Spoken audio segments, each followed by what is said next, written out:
हज़रत इमाम जाफ़र सादिक हमारे इमाम हैं, अक़ीदे में भी, फ़िक़्ह में भी, तसव्वुफ़ में भी। चूँकि वो हज़रत अबू बकर को सिद्दीक़ कहते थे, वालदन सिद्दीक़ मर्रतैन, कि मैं अबू बकर का दोहरा बेटा हूँ। चूँकि वालिद की तरफ से वो अली मुर्तज़ा की औलाद हैं, वालिदा की तरफ से वो अबू बकर सिद्दीक़ की औलाद हैं।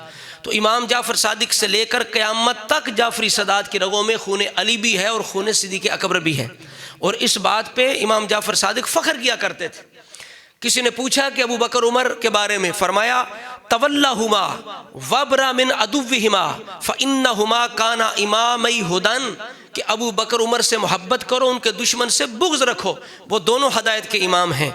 अयसुब्बुर्रजुलु जद्दहु अबू बकर जद्दी, कोई अपने बुज़ुर्ग को जद को भी गाली देता है, अबू बकर मेरे जद हैं। अल्हम्दुलिल्लाह अहले सुन्नत के पास इमाम जाफ़र सादिक का अक़ीदा है, तो अक़ीदे में भी इमाम हुए। और फ़िक़्ह में इस तरह इमाम है कि हमारे इमाम अबू हनीफ़ा को इमाम जाफ़र सादिक से फैज़ पहुँचा है, तो इमाम जाफ़र सादिक की फ़िक़्ह भी हमारे पास है।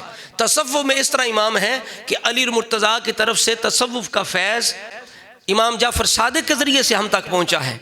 इसलिए हम कहते हैं सिद्क़ सादिक का तसद्दुक़ सादिकुल इस्लाम कर, बेग़ज़ब राज़ी हो काज़िम व रज़ा के वास्ते।